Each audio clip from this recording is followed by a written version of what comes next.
Bueno, buenos días a todas y todos. Vamos a darles la bienvenida a esta mesa de salud en niños. Este evento sin duda nos coloca en un lugar de compartir experiencias, compartir investigaciones, ya sea desde lo disciplinario como lo interdisciplinario, ¿verdad? Que en la salud es una de las cuestiones que estamos permanentemente viviendo y de alguna manera en la universidad enseñando a esto de la interprofesionalidad y de las diferentes miradas cómo aportamos a la salud de las personas y en este caso a la salud de los niños.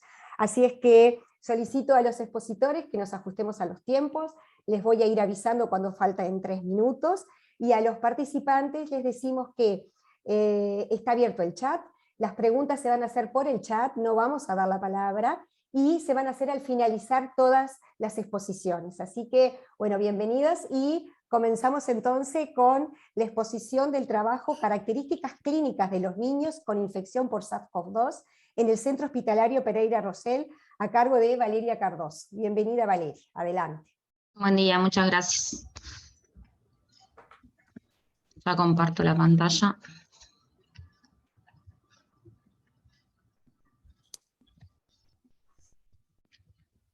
¿Se ve ahí? Sí, perfecto. Bárbaro. Bueno, buenos días. Mi nombre es Valeria Cardoso. Yo fui residente de pediatría en el Hospital Pereira Rosell. Y bueno, a continuación voy a presentar un trabajo que hicimos en conjunto con docentes y médicos de ACE, de dicho centro. El título es Características clínicas y evolutivas de los niños con infección por SARS-CoV-2 hospitalizados en este centro de referencia a nivel nacional. Este es un trabajo que está en revisión actualmente por pares, ¿tá? Que todavía no ha sido publicado. Como ya sabemos todos, el 11 de marzo de 2020 la Organización Mundial de la Salud declara la pandemia a consecuencia de la rápida diseminación del virus del SARS-CoV-2 a nivel mundial. En Uruguay los primeros casos se detectaron el día 13 de marzo del 2020. En este momento las autoridades nacionales declararon las medidas sanitarias con el objetivo de prevenir la transmisión, que ya sabemos todos que fue el confinamiento domiciliario voluntario, el cierre de centros educativos, la búsqueda activa y el aislamiento de casos y de contactos. Sabemos que la transmisión comunitaria fue de baja a moderada entre marzo y noviembre del 2020 y de media a alta desde diciembre a julio del 2021.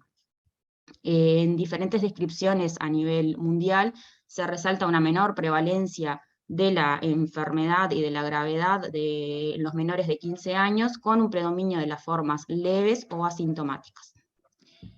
La letalidad también está descrita a nivel internacional en este grupo etario, que es menor a la observada a nivel de los adultos, con una letalidad del 0,1% de las muertes. Y bueno, sí hay casos descritos como formas graves que requieren hospitalización y manifestaciones postinfecciosas poco frecuentes, tales como el síndrome inflamatorio multisistémico asociado con COVID, que va a ser detallado en un estudio que hicieron las compañeras más adelante. El objetivo de este trabajo fue describir las características clínicas demográficas de los menores de 15 años hospitalizados con infección por SARS-CoV-2 en el periodo entre el 13 de marzo y el 30 de septiembre en el Hospital Pediátrico del Centro Hospitalario Pereira Rosell, centro de referencia público a nivel nacional. De la metodología utilizada, se realizó un estudio descriptivo donde entraron todos los niños menores de 15 años hospitalizados en dicho centro. El periodo fue de marzo de 2020 a septiembre de 2021, como ya dijimos, y se incluyeron todos los casos confirmados por infección con SARS-CoV-2, ya sea con PCR para COVID positiva, test de antígeno positivo o la demostración de anticuerpos para SARS-CoV-2. Las variables en estudio fueron la edad, el sexo, las manifestaciones clínicas, las comorbilidades, la noción de contacto, la severidad, el tratamiento y la evolución de esta enfermedad. Y la severidad de la enfermedad aguda fue catalogada de acuerdo a los criterios de la Organización Mundial de la Salud. Y este estudio fue aprobado por el Comité de Ética de la institución. De los resultados, en el periodo de estudio se hospitalizaron un total de 12.758 menores de 15 años, de los cuales 207 presentaron la infección por SARS-CoV-2.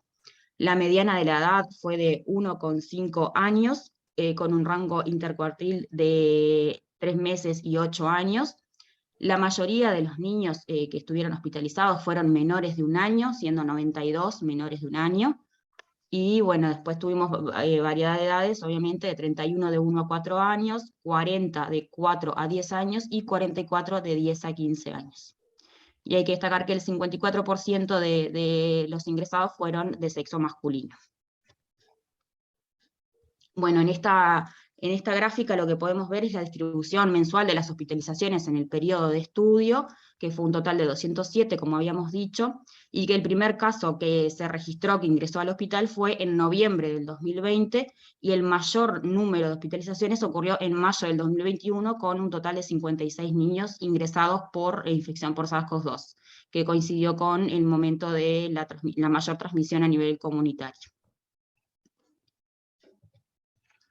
Acá lo que podemos ver en esta gráfica es que el total de niños ingresados, hubo un 29% de niños asintomáticos, que en realidad estos niños asintomáticos correspondieron a niños hospitalizados por otras patologías con un test positivo al ingreso, que esto en realidad fue porque se testeaba a todos los niños que ingresaban a las salas de internación.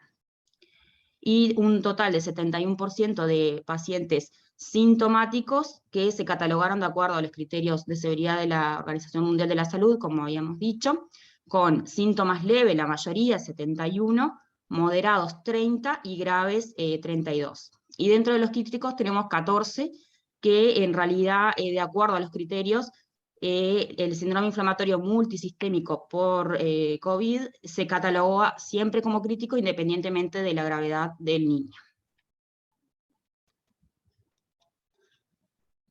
En esta tabla lo que podemos ver es las diferentes comorbilidades que hallamos en los niños ingresados, siendo la más frecuente las comorbilidades neurológicas, luego le siguieron las respiratorias y las nutricionales, entre varias causas más, comorbilidades más encontradas. Las formas clínicas de presentación en los pacientes sintomáticos en su mayoría fueron respiratorias, con un total de 97 pacientes con clínica de respiratoria. Lo que sabemos es que la mayoría dentro de las respiratorias fueron síntomas a nivel de la vía respiratoria alta, y bajas 44 pacientes, dentro de ellos tuvieron neumonitis 22 pacientes y bronquiolitis 20 pacientes, y 2 pacientes con crisis asmática. La fiebre fue el síntoma más frecuente que hallamos en esta serie, y también hubo síntomas digestivos en un total de 19 niños. A destacar formas de presentación, tuvimos también 10 pacientes con el síndrome inflamatorio multisistémico, un paciente con miocarditis, una paciente con encefalitis y un paciente con insuficiencia renal. De los resultados que encontramos, sabemos que la radiografía de tórax fue patológica en 51 pacientes, con hallazgos variados, que en realidad estos hallazgos no fueron tan concordantes con la clínica en algunos pacientes, sobre todo por los síntomas leves y con alteración a nivel de la radiografía.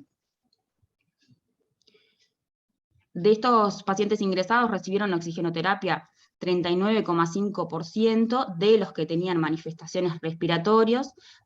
La media de la oxigenoterapia fue de 3 días, o sea, fue un periodo corto, y fueron hospitalizados en la unidad de cuidados intensivos 30 pacientes. La mayoría fue porque requirieron soporte respiratorio, solo 3 de ellos requirieron ventilación invasiva, 2 pacientes ingresaron a la unidad de cuidados intensivos por requerir soporte hemodinámico, 1 por sustitución de la función renal, y 6 que requirieron monitorización. Las comorbilidades se asociaron con el ingreso de la unidad de cuidados intensivos y con la utilización de la oxigenoterapia. También lo que se encontraron fue, se halló también una confirmación de una coinfección bacteriana en 10 pacientes de ellos, y recibieron tratamiento empírico con antibiótico 49 de los pacientes. Se trataron un total de 27 pacientes con corticoides, 8 pacientes con inmunoglobulinas y 9 pacientes con heparina de bajo peso molecular.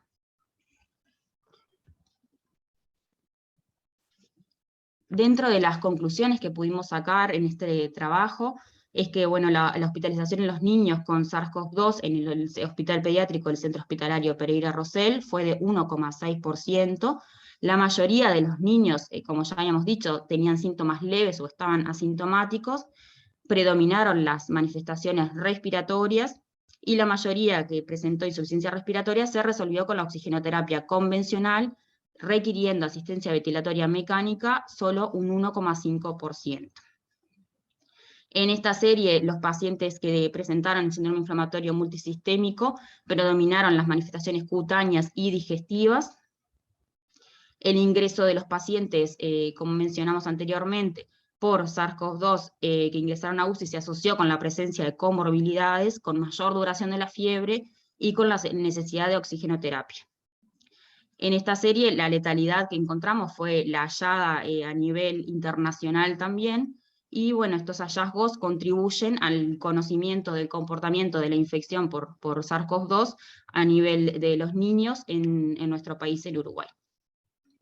Muchas gracias. Bueno, muchas gracias, Valeria. Excelente presentación, muy clara y muy ajustada a los tiempos también, así que te agradecemos. Y le damos paso entonces a Joaquín Mauvecín con el tema de características clínicas y de la infección por SARS-CoV-2 y su relación con el CT en niños, niñas y adolescentes. Te pedimos, Valeria, si podés dejar de compartir pantalla para que lo pueda hacer Joaquín. Muchas gracias.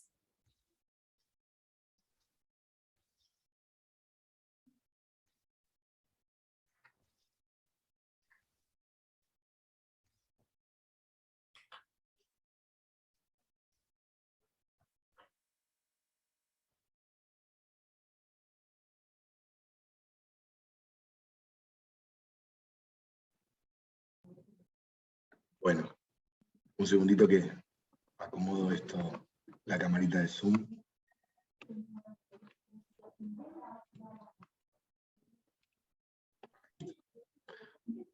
Buen día a todos. ¿Cómo están? Mi nombre es Joaquín Mauvecín, soy pediatra, asistente de la Clínica Pediátrica C de Facultad de Medicina de la Universidad de la República, y también me desempeño como pediatra en Médica Uruguaya, donde llevamos adelante el desarrollo de este trabajo de investigación en conjunto con la Clínica Pediátrica, que tiene un centro docente asociado con residentes en formación, y fue junto con ellos que trabajamos y con el equipo de la clínica en este trabajo que se llama Características Clínicas y de la infección por SARS-CoV-2 y su relación con el CT en niños, niñas y adolescentes. Bien. Modo de introducción, decir que en este prestador privado de salud que nombré previamente se atienden aproximadamente un 10% de los menores de 15 años que reciben asistencia en el país. Son unos 88.000 menores de 15 años a los que se les presta asistencia, un tercio de los cuales son del interior del país y 2 tercios son de Montevideo. Bien, no sé por qué me saltea. Estoy teniendo un problema con la diapositiva, donde se me saltea una diapositiva importante que tenía los objetivos y no la estoy pudiendo ver, pero de todas maneras, para no perder el tiempo ahora en este momento y ver cuál es el problema técnico, voy a pasar a comentarlo. Lo más importante en este trabajo fue proponernos describir una serie a febrero del 2021 de la corte de pacientes que habíamos seguido, con COVID-19 y tratamiento tanto ambulatorio como ingresados, y el objetivo general fue describir las características clínicas epidemiológicas de las mismas, el nexo epidemiológico y la presentación clínica, y un objetivo secundario fue plantearnos cuál era la relación con el CT de estos niños en la PCR semicuantitativa que se hacía para el diagnóstico al momento. Todavía no estábamos realizando test de antígenos. Bien. Los primeros resultados que obtuvimos fue que tuvimos un N de 794 pacientes, casi 800 pacientes para febrero del 2021. En ese momento el país se encontraba, como tenemos a la izquierda en la imagen, en la pantalla de ustedes, más o menos con un índice P7 entre rojo y naranja, o sea, había una alta circulación viral. Y bueno, nos propusimos como tener esa mirada, era nuestra segunda corte que habíamos tenido, y nos propusimos describir lo que les decía. Disculpen el entrevero, que no sé por qué se salteó esa diapositiva. Con un N794 se presentaron manifestaciones clínicas un 55%, es decir, 440 pacientes. En cuanto a la media de edad fue de 7 años y no se observaron diferencias significativas ni en la media, ni en la moda, ni en el rango de edades de ambos grupos. La proporción de niños sintomáticos fue mayor, sí, en el grupo de niños menores de 5 años. Bien. En esta tabla podemos ver las principales manifestaciones clínicas. El 32% presentó fiebre combinada con otra sintomatología, principalmente respiratoria alta. Un 23% presentó fiebre como único síntoma. La fiebre estuvo presente en un 55% de los pacientes sintomáticos, esto es fiebre y otra sintomatología. Y a ese momento, febrero de 2021, solo 3 pacientes de los 794 habían requerido cuidados moderados. Cuando fuimos a observar el nexo epidemiológico, vimos que el 67,6% de los pacientes presentaban un contacto intradomiciliario. Es importante recalcar que hasta febrero del 2021 los centros educativos habían estado durante 45 días cerrados y luego parcialmente abiertos, es decir, tenían un estricto control de síntomas y de los casos positivos que se aislaban y se cerraban los grupos, o sea, había una presencialidad parcial. Pero nosotros pudimos observar cómo el nexo epidemiológico en los centros educativos iba creciendo y en un trabajo que vamos a presentar posteriormente nos focalizamos en ese grupo particular. O sea que un 67,6% intradomiciliario, un 5% nexo en centro educativo y un 5% no teníamos nexo epidemiológico. Esto también había crecido a medida que la circulación viral comunitaria había aumentado. Cuando miramos el CT, comparamos el CT de los pacientes sintomáticos al momento del diagnóstico con el CT de los pacientes asintomáticos, hicimos la curva ROC y pudimos ver que en realidad el CT al momento del diagnóstico de la prueba PCR no era de utilidad para predecir o no la presencia de síntomas. Esto en ese momento tenía una relevancia, pues había un cuestionamiento sobre la técnica diagnóstica, si podíamos utilizarla, si teníamos que utilizar un punto de corte, y bueno, nosotros en este estudio, con esta serie, pudimos ver que no nos servía para predecir síntomas al momento del diagnóstico. Conclusiones. La prevalencia e incidencia de la infección por SARS-CoV-2 en niños acompañaba a la de adultos. La mayoría cursaron formas leves o asintomáticas sin complicaciones. En esta serie el valor del CT no fue una herramienta útil para diferenciar niños sintomáticos y asintomáticos. El contacto estrecho intradomiciliario con adultos fue la principal fuente de infección. Gracias. Bueno, muchas gracias, Joaquín. Muy buena la presentación también, aunque el objetivo no lo leímos, entendimos la presentación, así es que muchas gracias. Y pasamos entonces a la próxima presentación, que también la va a hacer Joaquín, que tiene que ver con el trabajo de características de la transmisión de SARS-CoV-2 en una serie de niños con exposición de riesgo en centros educativos. Bien, estoy con el audio ya. Sí, sí. Me presenté el equipo de trabajo, si bien algunas de las residentes. Perdóname, tendrías que salir de esa presentación y entrar la próxima si es que vas a usar una. Sí, yo estoy viendo mi presentación, ustedes no. Tenés que dejar de compartir pantalla y volver a poner compartir. Y volver a entrar, exacto. Ok.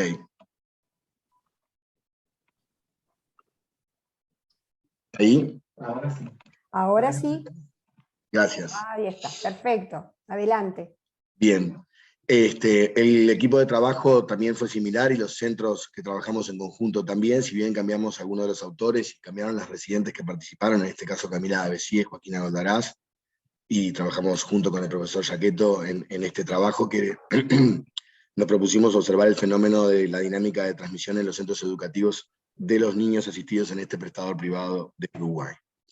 El objetivo entonces fue describir, como decía, la dinámica de transmisión en los centros educativos de la institución en una serie de niños asistidos en este prestador privado con exposición de riesgo, ¿sí? La metodología fue un estudio descriptivo, retrospectivo, de los menores de 15 años con infección por SARS-CoV-2 que tenían exposición de riesgo en centro educativo, asistidos en marzo de 2021.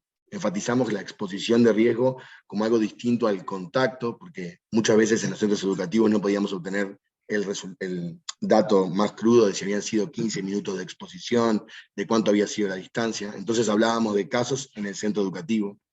Las variables que tomamos en cuenta fueron clínicas, la edad, el sexo, las manifestaciones clínicas, la evolución, las características de la exposición, el caso índice, cumplimiento de medidas de distanciamiento físico, uso de mascarilla, y la presencia o no de casos secundarios a raíz de estos niños que habían tenido la exposición de riesgo en el centro educativo. La fuente de datos fue la historia clínica, complementada con una encuesta telefónica a la madre, padre y o tutor. Bien, en esta tabla podemos ver los resultados, ¿sí?, de la distribución por edad, sexo, según la presencia o no de síntomas. Lo más importante, la proporción de infectados en los menores de 6 años fue significativamente menor que en el resto. Es decir, los niños menores de 6 años contrajeron menos la enfermedad en esta serie cuando se exponían en centros educativos que los escolares y adolescentes. Algo que podía presentar cierta lógica vinculado a la interacción social entre los niños. Fueron asintomáticos un 53% y presentaron síntomas leves un 47%. Ninguno requirió hospitalización. Presentó complicaciones postinfecciosas ni falleció al momento de la comunicación. El riesgo de presentar síntomas no se asoció con la edad, es decir, la proporción de sintomáticos y asintomáticos, más allá de las franjas etarias que tomamos en cuenta, se mantenía similar. Cuando fuimos y miramos la distribución de pacientes sintomáticos y asintomáticos según el caso índice en el centro educativo, es decir, vimos si el caso índice había sido un adulto o había sido un niño, y a su vez si esto se relacionaba o no con la presencia o no de síntomas en el caso índice. Fue un adulto en 64% y un niño en 36%. Y no se observó relación significativa entre la proporción de casos sintomáticos y asintomáticos y el tipo de caso índice. Luego miramos la distribución de casos secundarios en el hogar según la presencia o no de síntomas del niño que había contraído la enfermedad a punto de partida de la exposición en un centro educativo. En el 45% de los pacientes se produjeron casos secundarios en el hogar. La presencia de síntomas aumentó significativamente el riesgo de producir casos secundarios, con un OR de 1,9. Entre los casos secundarios se registró un fallecimiento por COVID-19, que se trataba de un hombre de 65 años, portador de diabetes, contacto con un niño asintomático. Conclusiones. Este escenario, con elevados índices de circulación comunitaria, más de la cuarta parte de los niños de esta serie adquirieron la infección en un centro educativo. Esto va enganchado con el trabajo anterior, que solo un 5%, mayoritariamente a partir de un adulto. Si bien la mayoría de los niños fueron asintomáticos o desarrollaron formas leves de la enfermedad, una proporción importante continuó la cadena de transmisión, con mayor riesgo en los sintomáticos, y generó casos secundarios intradomiciliarios. Es posible que el incumplimiento de las medidas de distanciamiento físico y el uso de la mascarilla, sumado a la circulación de la variante P1, que en ese momento era la predominante en etapas tempranas de la campaña de vacunación, expliquen estos hallazgos. El análisis de la dinámica de transmisión con análisis de la secuenciación genómica del virus resultaría imprescindible para optimizar las medidas de mitigación de la epidemia. Gracias.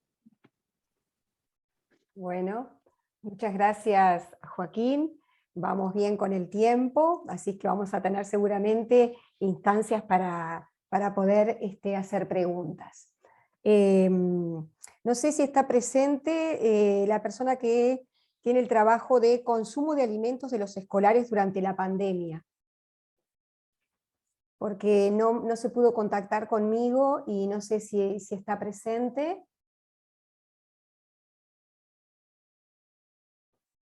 Parece que no, ¿no? Así que bueno, podríamos seguir, y cualquier cosa, si se conecta, entra después, ¿les parece? Así no nos atrasamos con los tiempos. Bien, entonces ahora estaríamos recibiendo a Natalia Rosende, que va a presentar el trabajo de nuevos escenarios en el abordaje de la situación odontopediátrica en tiempos de COVID-19. Adelante, Natalia. Bien. Buenos días a todos y a todas. Les agradezco si me pueden confirmar si es factible para ustedes ver la presentación. Sí, la vemos. Bien. Bueno, este trabajo es en cierta manera una introducción breve que intenta resumir algunas cuestiones con las cuales nos encontramos en el transcurso de estos últimos años, en el contexto de un trabajo interdisciplinario que lo realizamos dentro de la Universidad Nacional del Nordeste, a la que pertenezco, en un módulo denominado Atención Integral de Niños y Niñas, dentro de la Facultad de Odontología. Este trabajo comenzó a ser pensado nominándolo como nuevos escenarios en el abordaje de la situación odontopediátrica en tiempos de COVID, junto con algunas odontopediatras que forman parte del equipo de trabajo, y en correlación con algunas otras unidades académicas de diferentes provincias de la República Argentina, entre esas Córdoba, La Plata, Mendoza, en donde se nos convocó, dentro del contexto de cada equipo, a diferentes psicólogas y psicólogos para poder pensar entre varios algunas cuestiones que tienen que ver con el impacto de la pandemia y con diferentes formas de poder trabajar, pensar y articular en relación a estos nuevos escenarios que se nos proponían. En torno a esto, podemos decir de que justamente el contexto actual vino a introducir otras maneras y otras lógicas, no solamente de pensar, sino también de contemplar el abordaje con niños y niñas. Entonces poder pensar qué implicancias, también qué limitaciones y desafíos conlleva la atención en estos tiempos, nos propone interrogarnos sobre el abordaje, ¿sí?, en tanto adquieren varios sentidos, si nos situamos en torno a la infancia justamente, pues estos nos interpelan en relación a cómo pensar, pero también cómo disponer, construir nuevos escenarios de atención, contemplando el contexto de pandemia y pospandemia en el cual hoy nos encontramos inmersos, por el cual cada uno en su singularidad inevitablemente transita, ¿sí?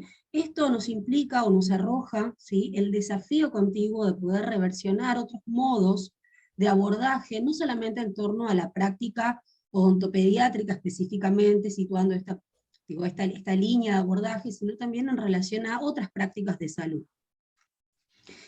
Entonces, en función de eso, una cuestión fundamental por la que nos sentimos interpelados en estos tiempos es el modo de cuidarnos, ¿sí?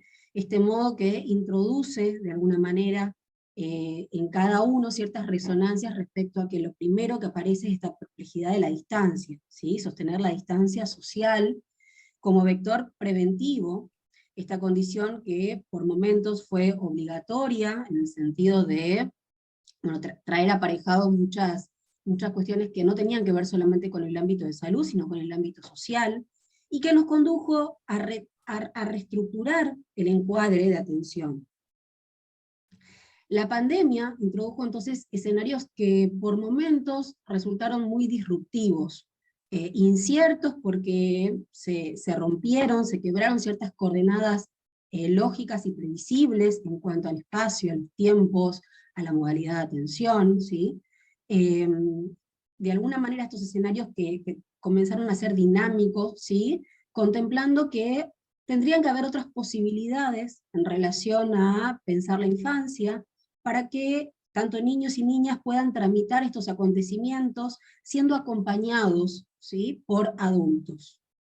Es oportuno entonces advertir que se enfrentan a diferentes pérdidas, ¿sí?, y reacomodamientos del lazo social, reacomodamientos en torno a el hacer, a jugar, a aprender, a crecer, es decir, desde diferentes escenarios se vieron muy expuestos, ¿sí?, a cambios abruptos, y que inevitablemente eso introdujo también otras maneras de pensar el encuentro, un encuentro que dejó de ser quizás desde lo más fáctico físico, en el sentido del encuentro del juego, de la palabra, del crecimiento, del abordaje, de la educación, proponiéndose allí nuevas formas de vinculación que tienden a generar presencias psíquicas a partir de recursos más bien digitales tecnológicos.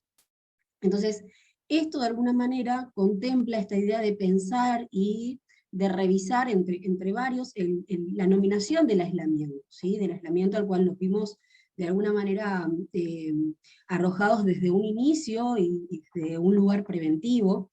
En tanto se ha cristalizado el modo de comprender el aislamiento, en tanto ausencia de proximidad con otros.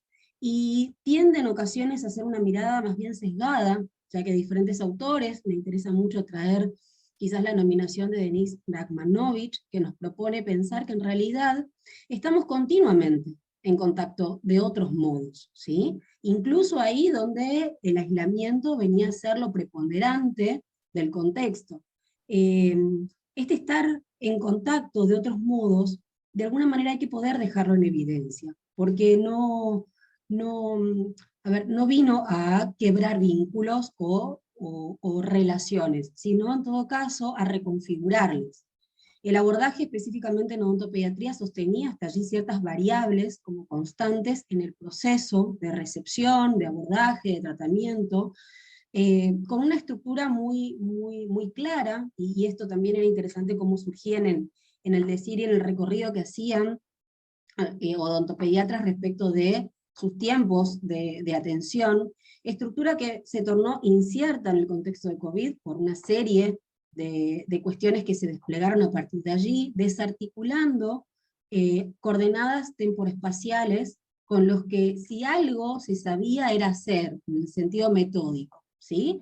Entonces eso vino a introducir ciertas reconfiguraciones en cuanto a la acción, como por ejemplo esto de verse de alguna manera planteando el envío digital del consentimiento informado, ¿sí? Una primera consulta con el niño o niña, y también con quien acompaña como adulto, desde una consulta virtual para reconocerse, despojados del equipo de bioseguridad, con el que se encontrarán con el profesional ya en el consultorio, cumplimentar llegado el día del turno con el protocolo preventivo sin aparición de signos o síntomas manifiestos, es decir, que incluso hasta ese primer encuentro estaba intervenido, ¿sí?, porque ciertas referencias se puedan sostener para que presencialmente pueda darse esa consulta. Entonces, de alguna manera era esto de volver a desplegar, y con mucha preponderancia ya desde la virtualidad, ese primer encuentro con todo lo que eso implica para un niño, ¿sí? No solamente el encuentro, sino todo lo que hace a la posibilidad de instaurar desde ahí en adelante un posible lazo transferencial con los niños. Se despliegan entonces aspectos dinámicos que requieren ser contemplados en la complejidad que implica la práctica con otros. Se despliegan una multiplicidad de factores dinámicos a ser pensados en la relación de los tiempos del abordaje.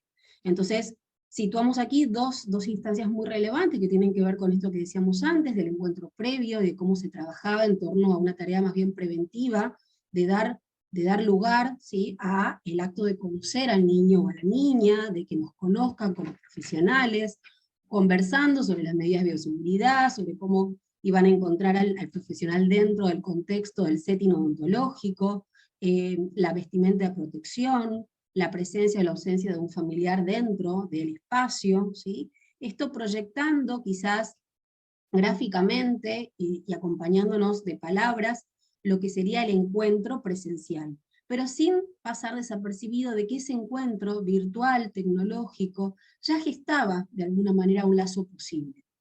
Y por otro lado, el encuentro con distancia, en tanto la mirada, la escucha, la palabra, decimos dentro del ámbito de la psicología, se convierten desde ese momento en herramientas que son técnicas, herramientas que van incorporando el conocimiento psicológico en la acción odontológica, otorgando nuevas posibilidades de simbolizar al niño. En los tiempos actuales hay que poder flexibilizar ciertas coordenadas entre el adentro y el afuera del consultorio, para así poder propiciar nuevas estrategias de atención. Y esto es muy interesante en el sentido de poder pensar que quizás si algo vino a introducir, pero también a interrogar este tiempo de pandemia y pospandemia, es no solamente el hecho de cómo hacer con determinadas referencias actuales, sino también de cómo pensar ciertos desafíos e innovaciones en torno a la práctica profesional. Parece que desde ese lugar es muy interesante ver cómo, incluso hoy, en este contexto en donde algunos espacios, ¿sí?, son quizás más bien no solamente repensados, sino también tomados nuevamente dentro, por ejemplo, de las unidades académicas, de lo que son los espacios de abordaje clínico. Hay otros tiempos, hay otros modos de poder pensar el abordaje con niños y niñas que tienen que ver con no destituir estos espacios virtuales de encuentros y de acercamientos que tienen que ver con otras lógicas que llegaron para quedarse, y que tienen que poder propiciar otros tiempos lógicos de introducir nuevas formas de abordar no solamente desde lo presencial, sino también desde lo simbólico. Y en ese sentido, poder pensar estos primeros encuentros de otra manera, ¿sí? Es también introducir otro vector de tiempo, en el cual antes quizás en esto de la metodología y la practicidad de saber hacer, no teníamos en cuenta. Hoy dar lugar a la palabra, dar lugar al tiempo, al reconocimiento, a la escucha del niño, es fundamental, incluso para algunas profesiones que quizás hasta la pandemia no se preguntaban sobre esto. Es fundamental crear y pensar el lazo como ese eje de sostenibilidad a lo largo del tiempo en cuanto a la posibilidad de poder trabajar y abordar, no solamente atender a un niño o una niña al momento de llegar al consultorio. Natalia, nos Bien. quedan... Ah, bueno, ya te iba a Bien. decir que nos quedaba poquito. Ahí dejo de compartir. Muchas Bien. gracias. Muchas gracias, Natalia. Recordamos a todas y todos que se pueden ir haciendo preguntas en el chat. Al final nos queda aún una presentación, así que después vamos a abrir a las preguntas, a las dudas, a los comentarios. Y ahora le daríamos paso entonces a Cecilia Rusiñol, que va a presentar el trabajo de síndrome inflamatorio multisistémico asociado a SARS-CoV-2, hospitalizados en 2 centros de salud, los niños hospitalizados en 2 centros de salud, clínica, tratamiento y evolución de una serie de niños. No. Así que bienvenida Cecilia y adelante. A ver, un momentito que ya compartimos. ¿Sí? ¿Estamos bien con el tiempo? Esperen un segundo.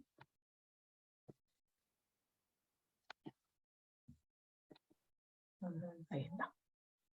¿Ahí se ve la presentación? Sí, sí se ve, sí. Los dejo con Cecilia. En pantalla completa, si querés ponerla, perdón. Ah, ya la pusimos, pero se ve que tiene un delay. Como Ah, sí, puede ser, sí, que venga después. Igual se ve así en presentación. Ya la compartimos en pantalla completa, si quieren. ¿Lo sacamos y lo damos vuelta? Espera. A ver. Vamos a compartir nuevamente. Esto, ¿no?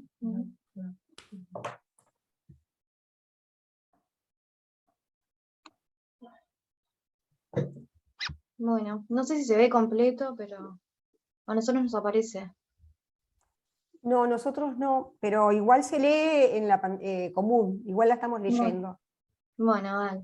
Bueno, buenos días, mi nombre es Cecilia Rusiñol, soy residente de 3er año del Hospital Pereira Rosell, y bueno, el trabajo que voy a presentar se titula Características clínicas, tratamiento y evolución de una serie de niños con síndrome inflamatorio multisistémico asociado a SARS-CoV-2 hospitalizados en 2 centros de salud. Este trabajo fue realizado por la Clínica Pediátrica C en conjunto con los autores que aparecen en la presentación. Es un trabajo que está en revisión por la Revista de Archivos de Pediatría. Bueno, para comenzar, saber de que desde que se desató la pandemia por SARS-CoV-2 en marzo del 2020, la población pediátrica fue la menos afectada y la mayoría de las presentaciones fueron asintomáticas o leves, con escasas complicaciones. Y bueno, coincidiendo con el inicio de la pandemia en abril del 2020, se describieron los primeros casos de un síndrome inflamatorio multisistémico en niños y en adolescentes, que bueno, se presentaba como una enfermedad aguda que se acompañaba de una importante inflamación sistémica que puede conducir a la insuficiencia multiorgánica o al shock. Y bueno, para nosotros es de suma importancia la sospecha y el reconocimiento temprano de esta entidad para poder ofrecerles un temprano tratamiento médico con el fin de prevenir el desarrollo de futuras secuelas. A ver, me dicen que no. Acordate de ir pasando tú manualmente las Sí, es que la diapos. pasamos, pero no sé por qué no. Nosotros la pasamos y no. No. Poner de vuelta a compartir. Ahora, ¿lo que decís? Porque había otra. Ah, no, eso salió.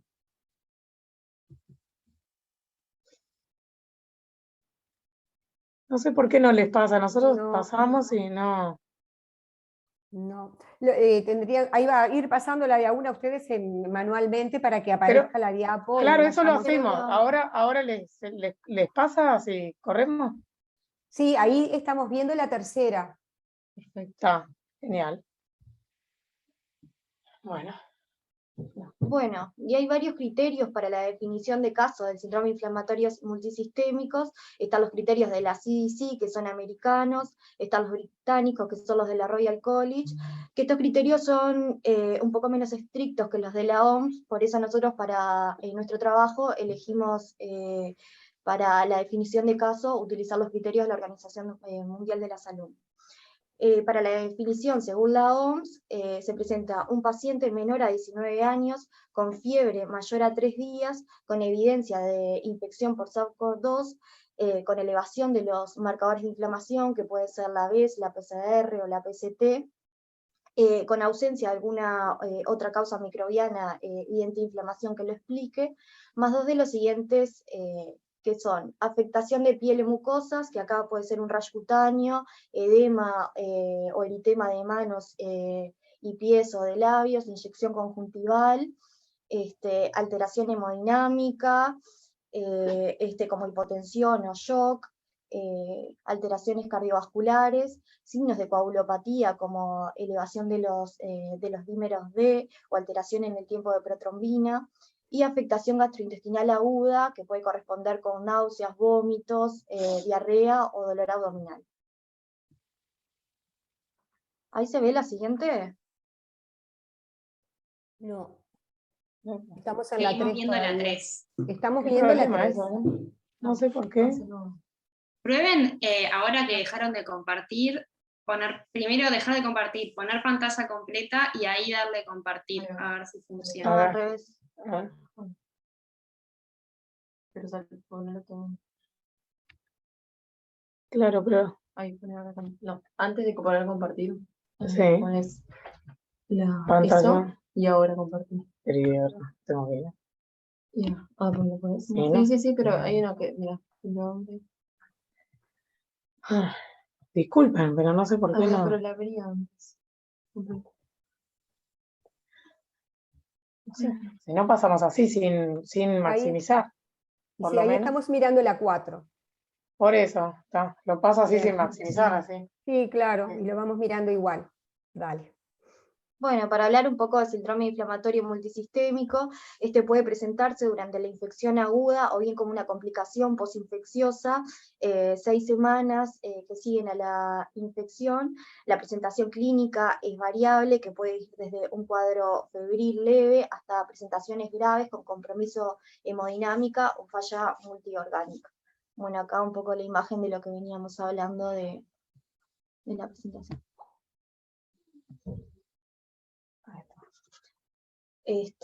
Y bueno, con el objetivo de facilitar un poco el diagnóstico y el manejo de este síndrome, se han definido 3 fenotipos.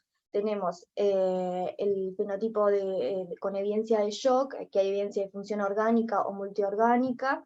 Está un fenotipo similar al Kawasaki, que el Kawasaki es una vasculitis, es una enfermedad rara pero en la pediatría, pero que nosotros estamos habituados a ver en la infancia. Es una enfermedad que se presenta post episodios infecciosos, con algunas características como lesiones en piel, como fiebre, rash cutáneos, conjuntivitis bilateral, eritema o edema de manos y pies.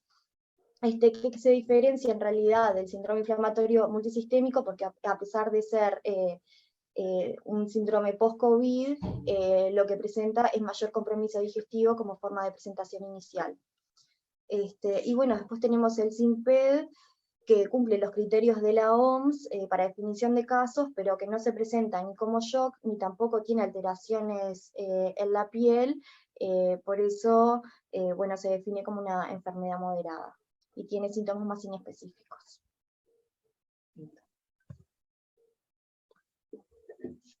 Bueno, este fue un estudio descriptivo, retrospectivo, con niños hospitalizados en el Centro Hospitalario Pereira Rosell y la Médica Uruguaya, durante el periodo del 1 de marzo al 31 de junio de 2021, que todos cumplían los criterios de diagnóstico según la OMS, todos tuvieron un consentimiento informado que fue presentado por los padres o por los tutores de los niños, y las variables en estudio fueron la edad, el sexo, la latencia entre el diagnóstico de la infección y los síntomas, manifestaciones clínicas y paraclínicas, el tratamiento y la evolución.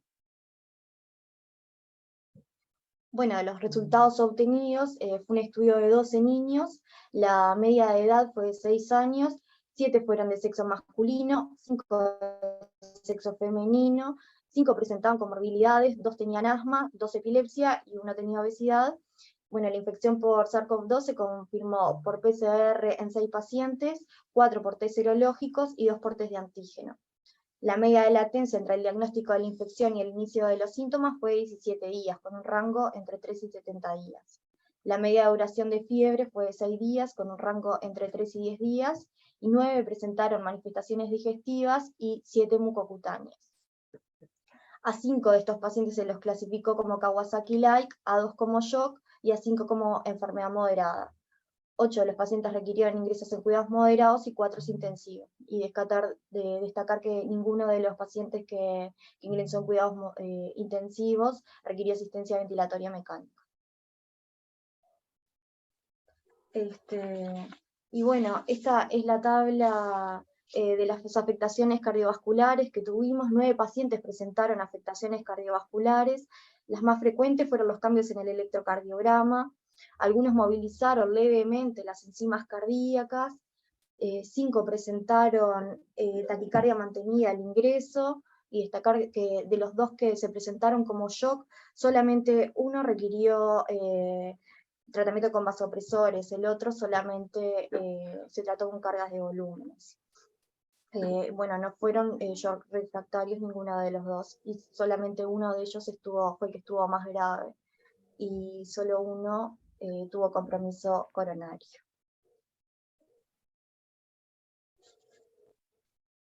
Y bueno, esta es la tabla de los tratamientos. Destacar que todos recibieron tratamiento antibiótico, 12 pacientes se trataron con inmunoglobulinas, 10 pacientes se trataron con metilprednisolona y 2 con dexametasona, y algunos de ellos también requirieron tratamiento con prednisolona, luego vía oral.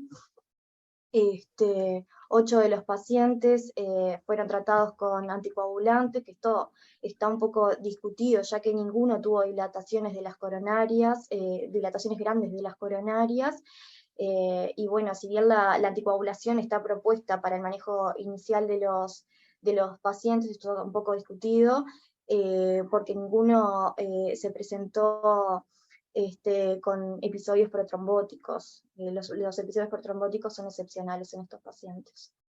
Pero bueno, dada la alta mortalidad que se puede presentar, se indica el tratamiento desde el inicio. Y bueno, destacar que todos estos pacientes evolucionaron favorablemente, ninguno se presentó con complicaciones tromboembólicas ni falleció, y a pesar de que todos siguen en control con especialistas, todos estos pacientes fueron dados de alta sin alteraciones.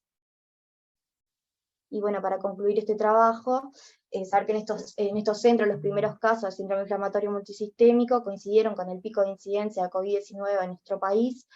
Predominaron las formas postinfecciosas en escolares con manifestaciones digestivas, y bueno, fue necesario el seguimiento de los pacientes a mediano y largo plazo para conocer la evolución de los mismos. Muchas gracias. Muy bien, muchas gracias, Cecilia. Ahora tenemos a la persona que iba a presentar el trabajo número 4, que es Gracieli de Oliveira. Así es que, Gracieli, bienvenida. Va a presentar el trabajo de consumo de alimentos de los escolares durante la pandemia. Yo te voy a avisar 3 minutos antes, Gracieli, tenemos 15 minutos y vamos a ser estrictos y ajustarnos a los tiempos, ¿está? Bueno, bienvenida y adelante, podés compartir pantalla. Gracias, buenos días.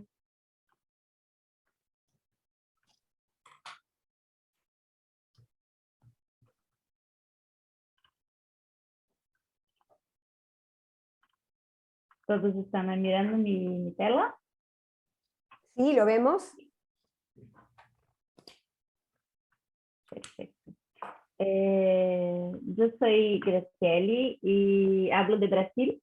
Creo que los otros, mi español no es tan bueno cuanto de ustedes que hablan español muy bien, pero espero que consigan comprender lo que hablo. Voy a presentar el trabajo de consumo alimentar de los escolares durante la pandemia. Entonces, esas son las personas que trabajaron conmigo en este trabajo. Y nosotros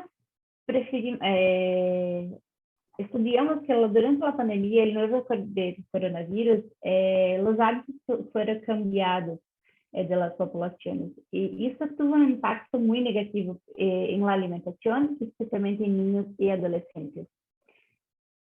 Nuestro objetivo fue analizar el consumo de alimentos de niños y adolescentes de escuelas públicas de la ciudad de Joaçaba, en Santa Catarina, que se queda en el sur de Brasil. ¿Y cómo fue este consumo de alimentos durante la pandemia? Entonces, nosotros enviamos una encuesta para los padres y tutores de los niños para avaliar los marcadores de consumo de alimentos, que es una clase de alimentos que el Ministerio de Salud de Brasil determina que son adecuados o no. Entonces, si son alimentos saudables o no. Y acá es muy utilizado para medir las características de consumo de las escuelas. Entonces, tiene el consumo de frutas, verduras y frijoles, son considerados alimentos saludables, y el consumo de alimentos ultraprocesados son de no alimentos saludables. Nosotros tenemos una muestra de 210 escolares, en su mayoría mujeres, con edad entre 4 y 17 años, con la media de edad de 9, y se constató que 6,7% de los niños no consumían ningún alimento saudável. Entonces, mientras que 40% consumían los 3 indicadores saudáveis investigados. Y también la mayoría de los quienes respondieron fueron las madres de los clientes, de los niños, y 40% tenía baja escolaridad. Entonces, los padres no tenían una escolaridad muy alta. Y 34% de las personas tuve algún familiar que se esté desempleado en el último año.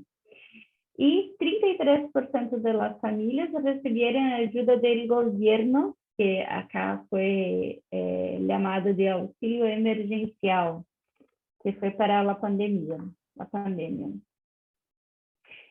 Y la alimentación, entonces, más de mitad de los estudiantes consumieron dulces en un día anterior a la encuesta.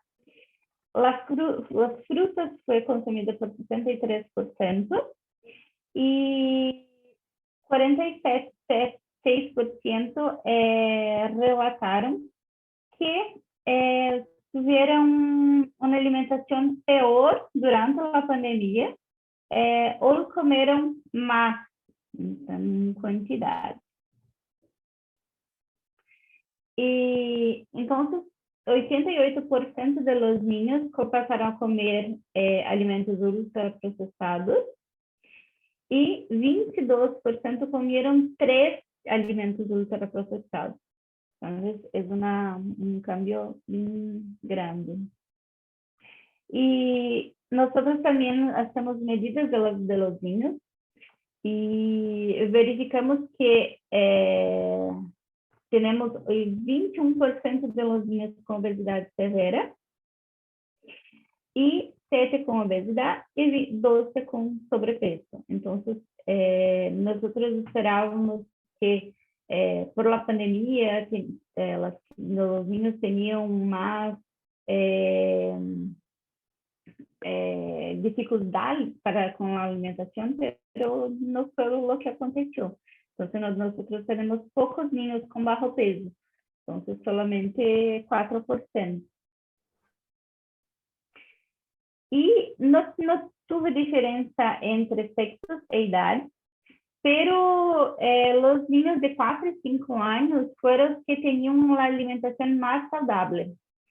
Y nosotros no encontramos estudios semejantes en el periodo de pandemia para hacer comparaciones. Entonces, no sabemos si estas características de nuestra región o de nuestro estado, ¿no? Y los resultados obtenidos indican que los alimentos ultraprocesados están presentes en la vida cotidiana de la mayoría de los escolares. Y esto demuestra una preocupación de que, ya que la mala alimentación es uno de los factores que pueden conducir a la obesidad y las enfermedades.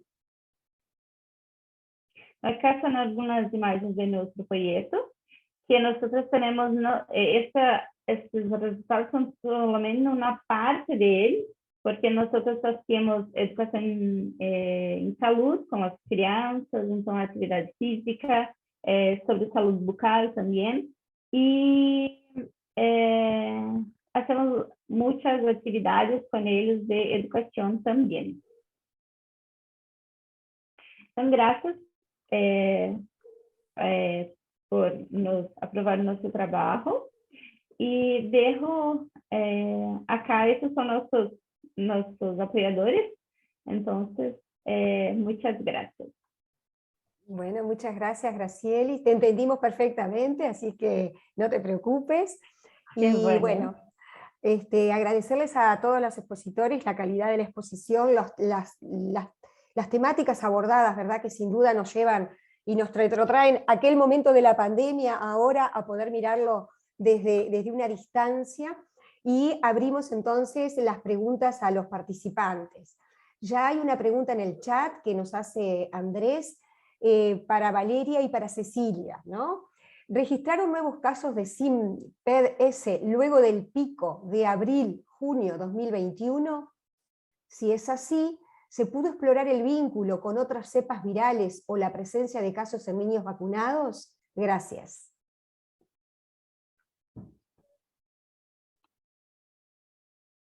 Hola, buen día.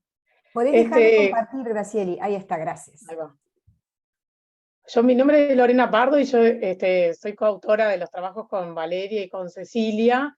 Lo invito a Andrés a presenciar la mesa que vamos, que algunos de los que estamos acá vamos a tener en un ratito, 11:30. Pero luego de estos dos trabajos muestran sobre todo la primera ola de las infecciones por SARS-CoV-2, y luego de esta primera ola en el centro hospitalario Pereira Rosell tuvimos documentados tres casos más de SIMPED.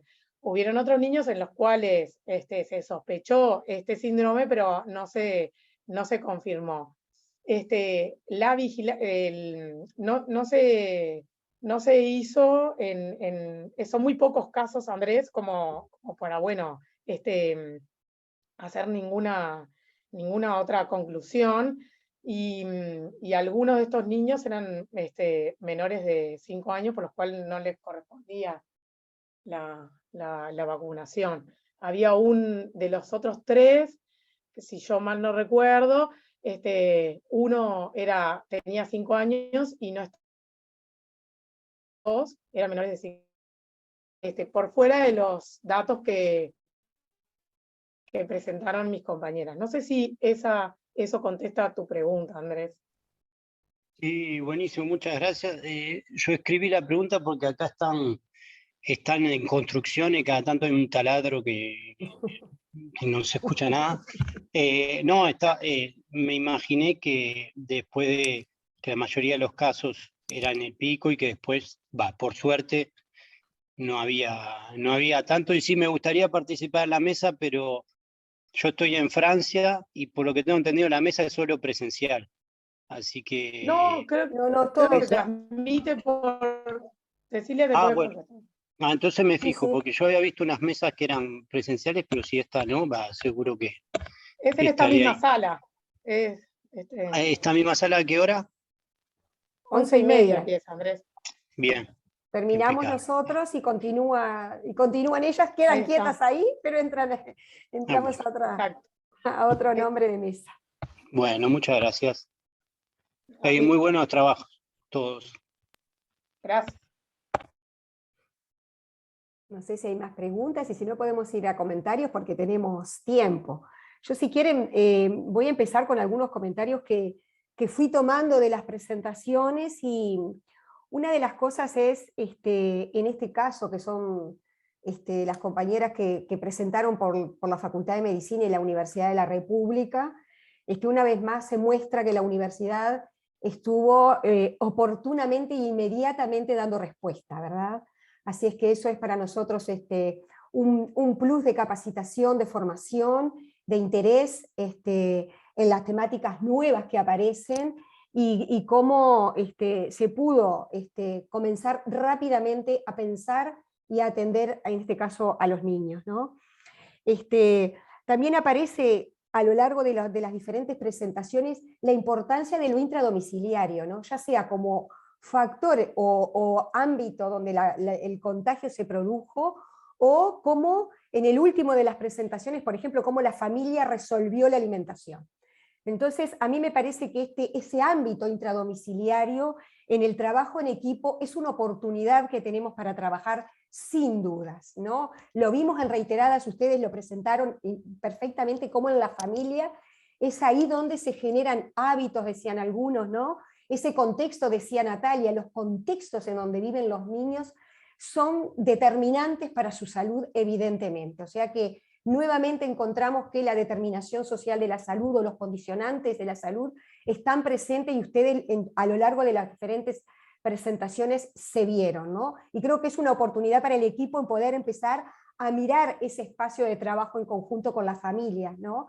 Que a veces nos cuesta, a veces lo sentimos como muy invasivo, ¿no? Porque ir a una visita domiciliaria o a una casa es como muy invasivo también, pero bueno, tenemos que aprender a poder hacer ese tipo de acciones de manera de acompañamiento de estas cuestiones, ¿no? También apareció, bueno, la epidemiología como una de las ciencias que aparece así con el boom, ¿no? Y que empezamos rápidamente a unir y a aprender mucho más para poder atender.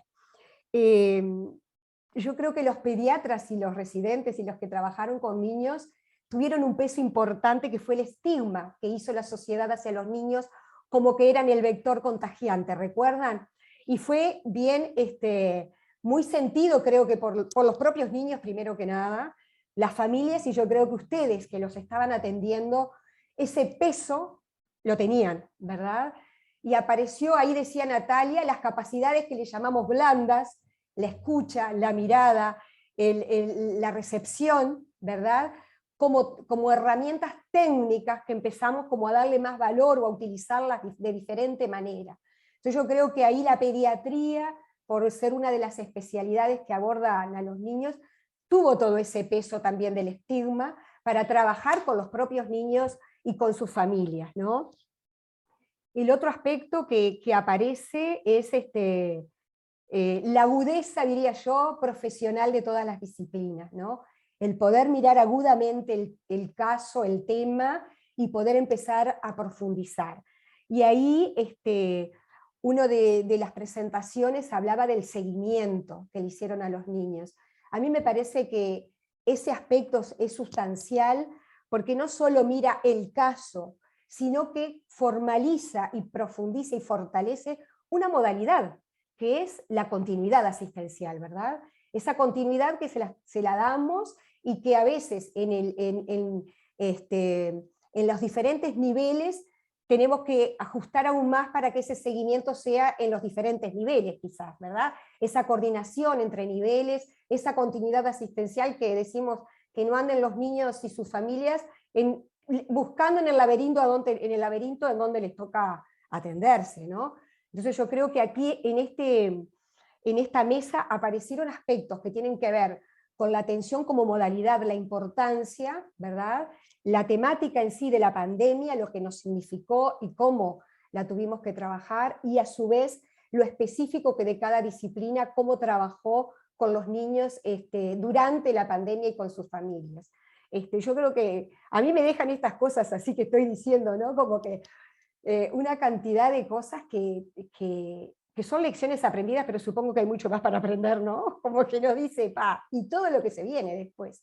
Y yo tenía unas preguntas para sobre todo los que trabajaron en la pediatría asistencial.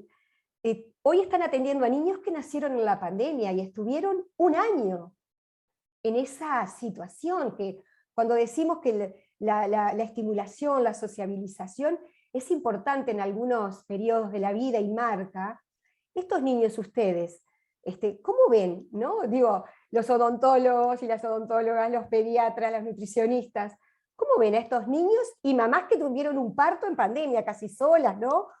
¿Cómo nos cambió? Y ahora ustedes, ¿cómo están pensando en cómo se puede retomar esas cosas, cómo pueden llegar, o son cosas perdidas y ya las perdimos y los niños y la familia no las vamos a tener más? Abrimos y es para comentar. Dale, Joaquín. Hola, ¿qué tal? Bueno, no solo tenemos pacientes nacidos en pandemia, yo tengo un hijo que es un pandemial de esta generación. Y también una hija preescolar que fue interrumpida su educación y su concurrencia al centro educativo y todo lo que eso confirió para la familia a nivel personal, y también lo pude vivir en el consultorio. Sin duda hemos visto repercusiones muchas. Creo que en la mesa va a haber mucho de eso también y de esa discusión. Los invitados vienen a aportarnos mucho de la mesa que viene a continuación, vienen a aportarnos mucho de esta mirada multidisciplinaria, pero desde lo subjetivo y sin hacer estudios. Claramente el cambio de hábito de los niños ha sido bestial, la pérdida de los controles en salud fue importantísima, los cambios en el certificado de esquema de vacunación, o sea, tenemos muchísimo atraso en el certificado de esquema de vacunación, dificultad para que los niños accedieran a las vacunaciones que están en el certificado de esquema de vacunación. No tuvimos epidemia respiratoria casi durante 2 años, tuvimos un cambio epidemiológico muy importante que nos hizo readaptarnos. Vino la telemedicina para quedarse y eso hizo también que adaptáramos nuestras prácticas. Realmente creo que el cambio fue tan grande que abordarlo en una respuesta es casi imposible, pero sin duda las repercusiones parapandémicas en todos estos sentidos sobre los niños fueron mucho más grandes e importantes que las repercusiones biológicas que el virus produjo de forma directa. Creo que eso hay casi un consenso entre todos los que practicamos la pediatría y probablemente todas las disciplinas que atienden niños. Sí, no solo, perdón, yo para agregar a lo que decía Joaquín, no solo los primeros años de la vida, que son periodos críticos, nosotros les hablamos con Gustavo siempre que hay como periodos críticos del desarrollo, entonces donde socializar es como muy importante, y sin duda Joaquín lo vive en carne propia los primeros años, sino también los adolescentes, que es que bueno, que también tiene sus complejidades y sus particularidades, ¿no? Y ni que hablar sus riquezas, esta edad, este rango etario, que uno siempre piensa como en los niños más pequeños, pero también hay otros momentos de la vida en los cuales son muy importantes la sociabilización, y que 2 años, ese gap de 2 años, fue como muy, muy importante. O sea, no solo en los más pequeños, sino también capaz que ahí hay, sin hacer un estudio, sin basarme en un estudio particular, pero por la práctica diaria, son como las edades donde me parece que más se sintió el confinamiento y etc. No sé. Sí. Sin duda que nos lleva a replantearnos, ¿no?, lo que hemos hecho hasta ahora y generar nuevas alternativas. También lo planteaba Natalia, ¿no?, como que pensar en nuevas formas. Sin duda, ¿no? Nos coloca a todos en otro lugar y volver a remirar y también aparece en las diferentes presentaciones los contextos, la importancia de los contextos, ya sea familiares como los contextos sociales, ¿no? Entonces, esto que decía también Cecilia ahora, de los adolescentes, que de repente no lo miramos tanto, siempre vamos a los niños menores de 5, ¿no? Como mirándolos como más protección, dándole más protección, y nos olvidamos un poquito de los adolescentes, y quizás ahí también, ¿no? Como decía Cecilia, hay una cantidad de cosas que tendríamos que revisar, que ya de antes, ¿verdad? Veníamos flojos con la atención a los adolescentes, ¿verdad? Ya veníamos flojos, ahora creo que se profundiza más y nos muestra más esa debilidad, ¿no?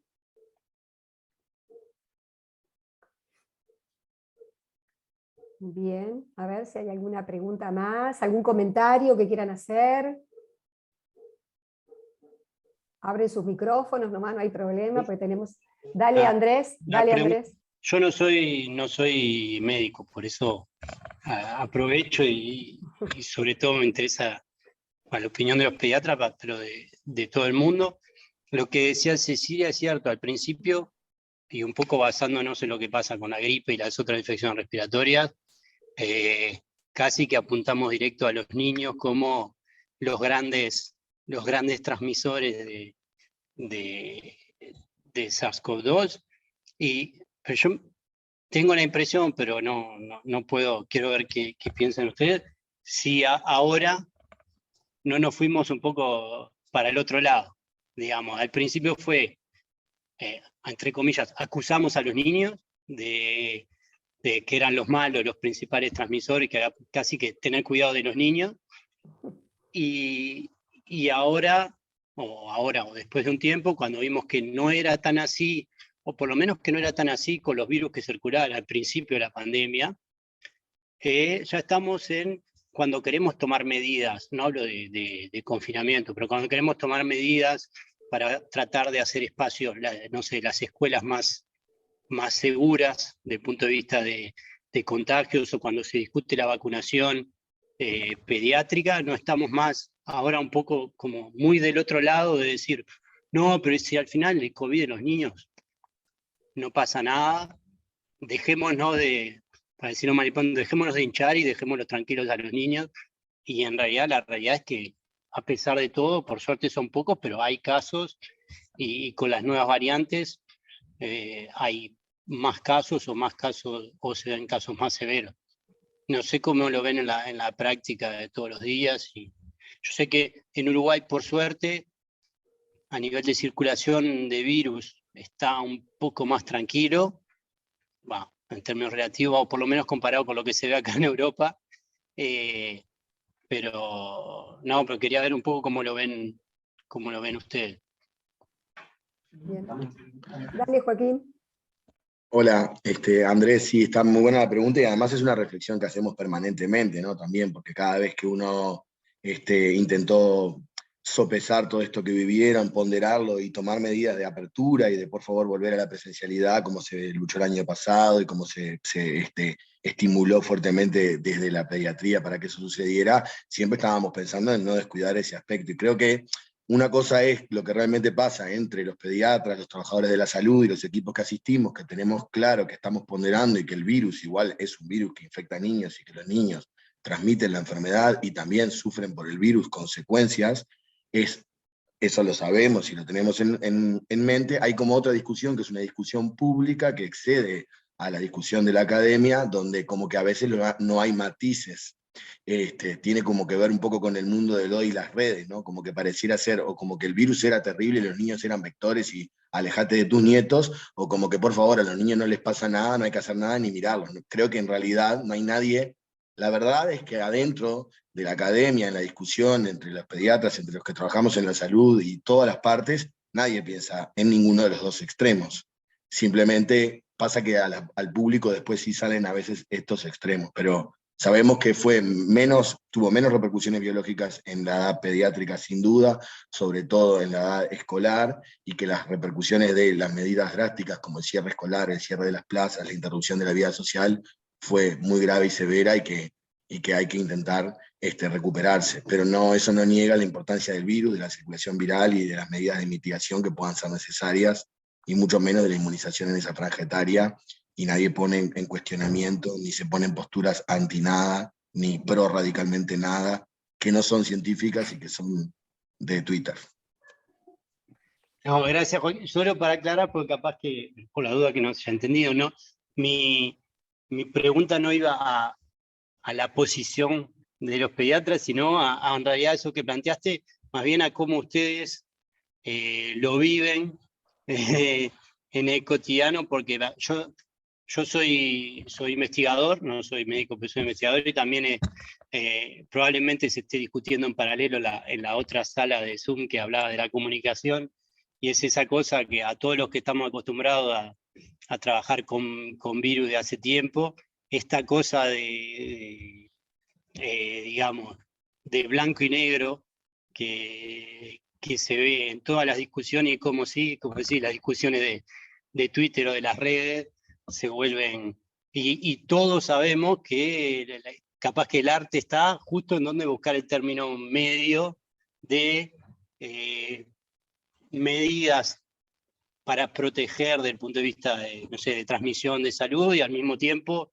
sin cercenar toda esa parte de interacción social que es importante, ¿no? Y era sobre todo, más bien, cómo vivían ustedes estar en ese lugar de, vamos a decir, la interfase en lo que pasa desde el punto de vista académico, médico, que sabemos que hay que poner el cursor y hay que evaluar en cada vez, y que en general probablemente nadie tiene la respuesta de cuál es el mejor lugar, pero bueno, hay que tratar de buscar un compromiso cuando, por ejemplo, se enfrentan a los padres de los niños que les dicen, no, pero a esto es confinamiento o vacuna, no hay nada en el medio. Pero Bueno, no, obviamente que estoy de acuerdo con la posición, era más para ver cómo lo vivían. Bueno, gracias Andrés, le damos la palabra al profesor Gustavo entonces. A ver, no sé, Gustavo, si vos podrés desmutearte. Justo tenemos un taladro. Justo tenemos un taladro.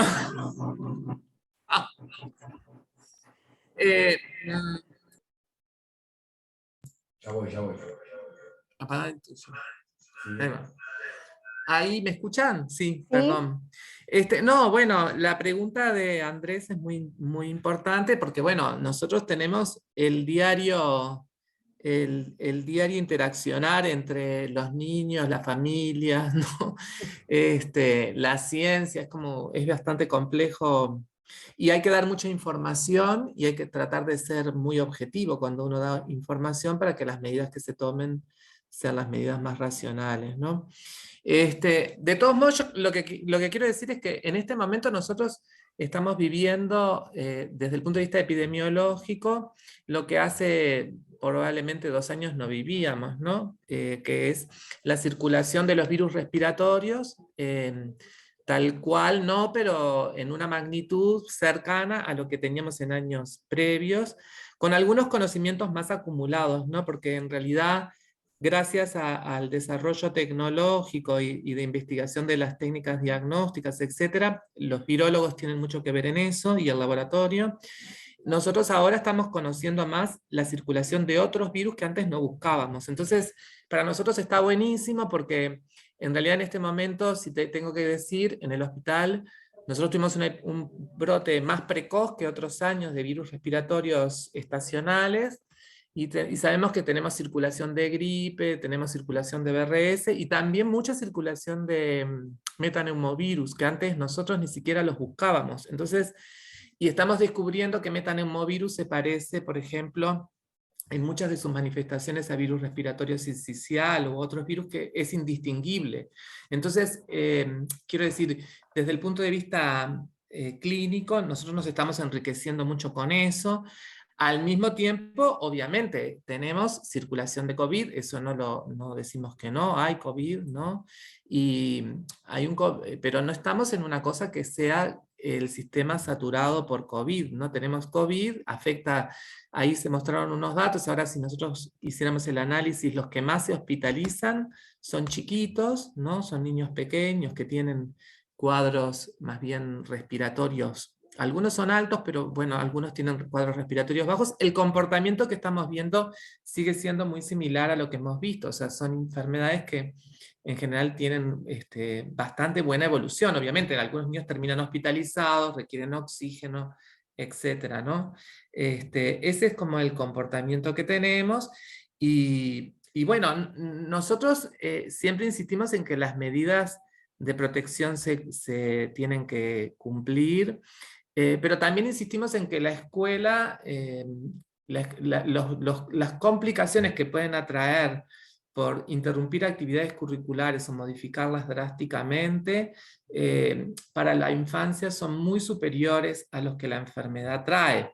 Por lo tanto, hay que hacer que las escuelas sean espacios seguros, ¿no? Entonces, ahí yo lo que decía Cecilia Costa, ¿no? Como la coordinadora de la mesa, viendo la infancia y la adolescencia como problemas que tiene, hoy realmente yo tendría que decir que los problemas que tenemos son vinculados a la salud mental, terrible.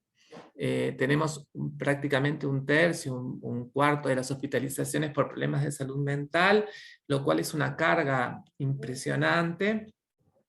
Y además también otros problemas psicosociales vinculados con maltrato y abuso. Esos son problemas centrales para nosotros hoy. Lo eran antes, como dijo Cecilia bien, pero ahora están como más exacerbados, ¿no?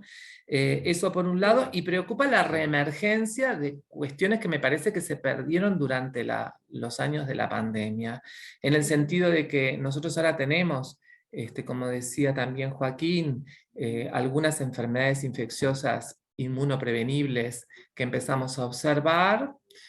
Hay una carga de enfermedad neumocóxica interesante, no sé, hay que mirar, pero tenemos mucha neumonía bacteriana, como en años previos no tuvimos. Hay reemergencia de tuberculosis, que ya era un problema antes, pero bueno, ahora me parece que es como más acuciante.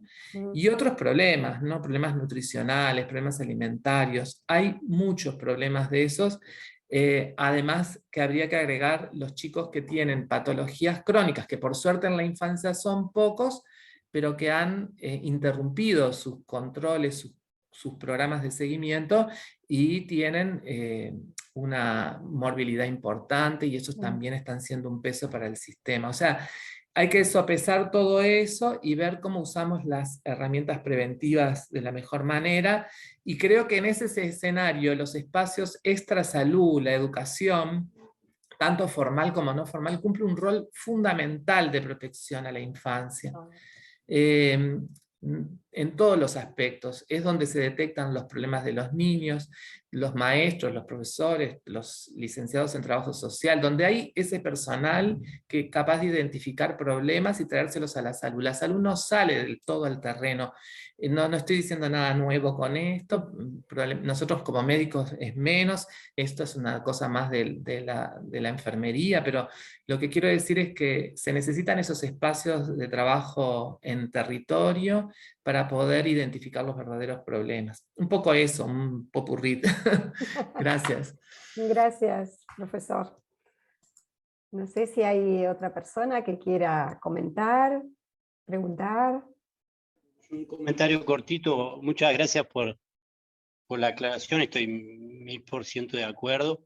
Y suelo decir, porque mencionaron el metapneumovirus, nosotros acá hace tiempo que trabajamos con metapneumovirus y con BRS y con gripe, bueno, y ahora con COVID.